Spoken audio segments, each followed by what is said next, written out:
السلام علیکم ورحمۃ اللہ وبرکاتہ۔ ناظرین و مستمعین، یقیناً آپ خیریت سے ہوں گے، اور ہماری تو دعا بھی یہی ہے کہ اللہ تعالیٰ آپ کو خیریت سے رکھے اور خیریت میں رکھے۔ بھائی پوچھ رہے تھے کہ ہمیں بتلایا جائے کہ ایک سچے اور اچھے مسلمان کو شام کیسے کرنی چاہیے۔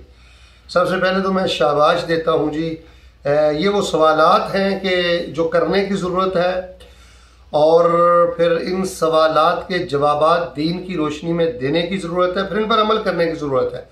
تو ایک سچے اور اچھے مسلمان کو شام اس انداز میں کرنی چاہیے کہ وہ اپنے اللہ تبارک و تعالیٰ کی یاد میں ہو، اور نماز عصر وہ باجماعت پڑھے۔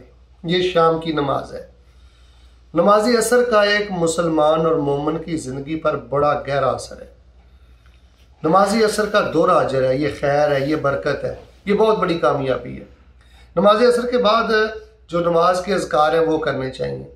اس کے بعد پھر سورج ڈوبنے سے پہلے بے شک آپ عصر کے بعد مسجد میں، یا اگر آپ دکان پہ تشریف لے جاتے ہیں تو دکان پہ بیٹھ کر آپ شام کے اذکار پڑھ لیں۔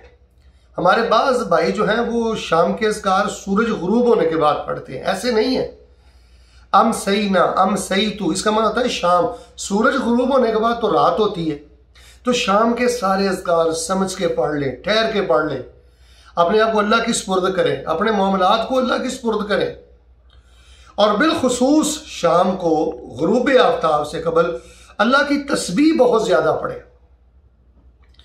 آپ کی شام اللہ کی تسبیح میں ہونی چاہیے۔ سبحان اللہ و بحمدہ کم از کم اس کو 100 دفعہ پڑھیں۔ ویسے بھی اس کے علاوہ سبحان اللہ و بحمدہ سبحان اللہ العظیم، قرآن مجید میں جا بجا کئی مقامات پر اللہ تعالیٰ نے حکم دیا، ارشاد فرمایا کہ سورج غروب ہونے سے پہلے اللہ کی تسبیح بیان کرو۔ کیا معنی؟ کہ شام کے وقت آپ کی زبان اللہ کی تسبیح سے تار ہونی چاہیے۔ تو ایک اچھے اور سچے مسلمان کی شام ہر قسم کے گناہ سے پاک ہونی چاہیے، موسیقی سے پاک ہونی چاہیے، حرام سے پاک ہونی چاہیے۔ عصر کی نماز باجماعت پڑھیں، نماز کے بعد کے اذکار پڑھیں، اور اس کے بعد سورج غروب ہونے سے پہلے شام کے اذکار پڑھیں۔ اور شام کے اذکار کے علاوہ سب سے زیادہ شام کے وقت میں کرنے والا کام وہ اللہ تبارک و تعالیٰ کی تسبیح ہے، اللہ تبارک و تعالیٰ کی پاکی بیان کریں۔ سبوح قدوس رب الملائکۃ والروح، سبحان اللہ و بحمدہ سبحان اللہ العظیم پڑھیں، اور کوشش یہ کریں کہ جب شام ہو جائے اور سورج بالکل ڈھلنے کے قریب ہو تو نفل نماز سے گریز کریں، اور کوشش یہ کریں کہ مغرب کی نماز کے بعد جماعت سے قبل سنتیں ادا کی جائیں۔ عام جو نوافل ہیں وہ غروب آفتاب سے قبل جب سورج زرد ہو جائے تو ادا نہیں کرنے چاہیے۔ اللہ تبارک و تعالیٰ مجھے اور آپ کو، البتہ یہ ایک مسئلہ اچھی طرح سن لیں، اگر آپ اس وقت مسجد میں داخل ہوتے ہیں تو تحیت المسجد آپ پڑھ سکتے ہیں، آپ بیت اللہ میں داخل ہوتے ہیں تو آپ رکعت پڑھ سکتے ہیں۔